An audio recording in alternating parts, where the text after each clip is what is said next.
घनश्याम स्वर्णकार के हाथ में एक जादुई कला थी। उसकी कला देख ऐसा लगता था मानो इंसान ने नहीं, किसी मायावी शक्ति ने अपना कौशल दिखाया हो। जिस भी सोने के टुकड़े को हाथ में लेता उस पर ऐसी कलाकारी करता कि देखने वाला मंत्रमुग्ध हो बस उस जेवर को ही निहारता रहता। दूर दूर के राज्यों में भी जब किसी के घर शादी ब्याह मुहूर्त निकलता तो सबसे पहले उनको घनश्याम स्वर्णकार की याद आती। लोगों को तो शादी फीकी सी लगती थी अगर दुल्हन ने घनश्याम के हाथ से बने गहने न पहने हों। इतना कौशल होने के बाद भी घनश्याम ने कभी भी अपनी कला पर घमंड नहीं किया। वो सदा सरल और सादा जीवन ही जीता था। उसकी वाणी में मिठास की कभी भी कमी नहीं आई। इसीलिए दूसरे प्रांतों तक से लोग उससे स्वर्णकारी की कला सीखने आते थे और घनश्याम हमेशा मन से उन्हें अपनी कला का ज्ञान देता। न जाने कितने ही युवक उससे ज्ञान प्राप्ति के बाद अपना व्यवसाय चला रहे थे। घनश्याम के शिष्यों में हमेशा ही होड़ लगी रहती थी कि कौन सबसे कम समय में कला सीखता है और किसकी कला से घनश्याम जी सबसे ज्यादा प्रसन्न होते हैं। एक दिन गुलशन नाम का युवक उनके पास आया। घनश्याम जी के परिचित द्वारा भेजा गया था, सो उन्होंने ने उसे अपने पास ही बिठा लिया। कुछ देर अपने परिचित और उसके परिवार के बारे में हालचाल पूछने के बाद उन्होंने उस लड़के से उसके आने का कारण पूछा तो गुलशन ने जवाब दिया, मैं तो आपसे सोने के गहने बनाने की कला सीखने आया हूं। तभी घनश्याम जी से मिलने कुछ लोग वहां आ पहुंचे। घनश्याम जी उनमें व्यस्त हो गए। गुलशन बैठा देखता रहा कि कब इन सब की बातें खत्म हो और घनश्याम उसे अपनी कला सिखाए। कुछ देर बाद लोग चले गए तो उतावलापन दिखते हुए गुलशन बोल उठा, मैं इतनी दूर से आपके पास आया हूं, काफी थक गया हूं। आप मुझे अपनी कला कब सिखाएंगे?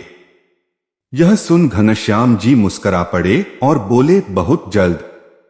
घनश्याम जी समझ चुके थे कि यह लड़का घमंडी है, लेकिन जिस परिचित ने इसे उनके पास भेजा था उसका सम्मान करते हुए उन्होंने उसे अभी आराम करने और कल से कला सीखने को कहा। अगले दिन दूसरे शिष्यों के साथ उसे बैठा दिया और कला की बारीकियों की जानकारी देने लगे। सब शिष्य उन बातों को ध्यान से सुन अपने दिल दिमाग में बैठा रहे थे, लेकिन गुलशन को इन बातों से कोई लगाव नहीं था।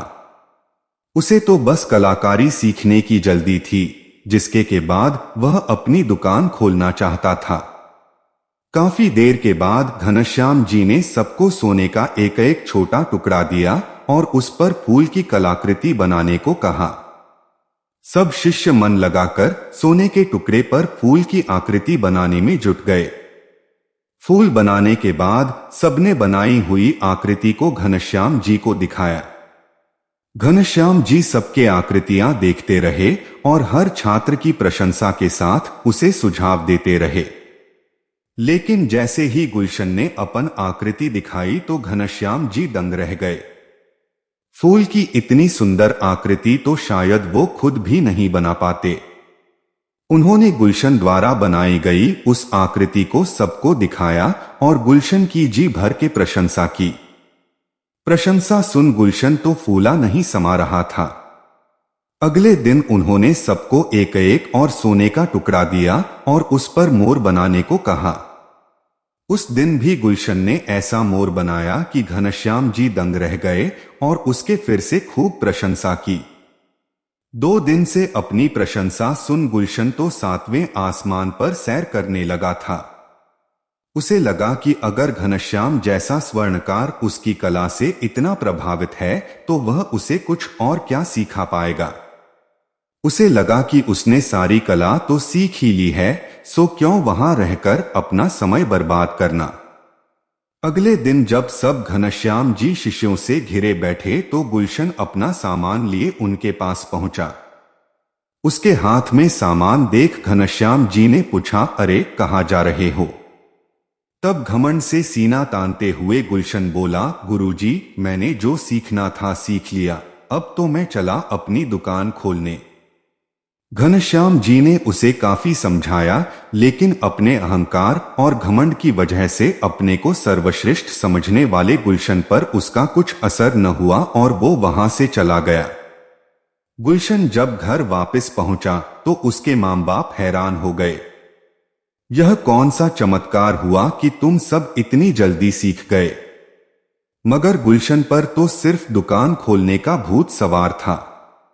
उसकी जिद के सामने मां बाप की एक न चली और उन्होंने उसे एक दुकान किराए पर दिलवा दी। दुकान के बाहर लिखा था, गुलशन स्वर्णकार। 2 दिन बाद पहला ग्राहक आया। एक औरत अंदर आई और गुलशन से पूछा, मुझे चूड़ियां बनवानी हैं, क्या आप बनाते हो? गुलशन ने फौरन हां कह दिया। कितना खर्चा आएगा? पहला ग्राहक था सो गुलशन बोल उठा। जो दिल में आए दे देना।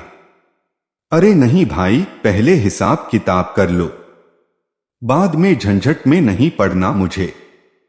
अब गुलशन की समझ में नहीं आया कि क्या बोले। बोलता भी कैसे, न उसे सोने का भाव मालूम था, न उसे चूड़ी बनानी आती थी। उसे तो सिर्फ सोने के टुकड़ों पर आकृति बनानी आती थी। गुलशन को चुप देख वह औरत बोल पड़ी, आप मुझे सोने का दाम और बनवाई अलग अलग करके बता दो, अगर ठीक लगा तो बनवा लूंगी। गुलशन के तो मानो बोल ही मुंह में सूख चुके थे। बोलता भी क्या, चला था स्वर्णकार बनने और हो रहा था शर्मिंदा। उसने किसी तरह उस औरत को कल आने को कह वहां से रवाना किया, दुकान के दरवाजे पर ताला लगाया और घर की तरफ निकल पड़ा। मां बाप से माफी मांगी और अपना सामान ले घनश्याम जी के घर पहुंच गया। घनश्याम जी को देखते ही उनके चरणों से लिपट गया। गुरु जी, 2 दिन तो क्या, 2 जीवन में भी कोई आपकी कला नहीं सीख सकता। मुझ मूर्ख को क्षमा कर अपने शरण में ले लें और तब तक आग में तपाते रहें जब तक मैं आपके मन मुताबिक सोना न बन जाऊं। घनश्याम जी ने उसे उठा गले लगा लिया और माफ कर फिर से शिष्य बना लिया।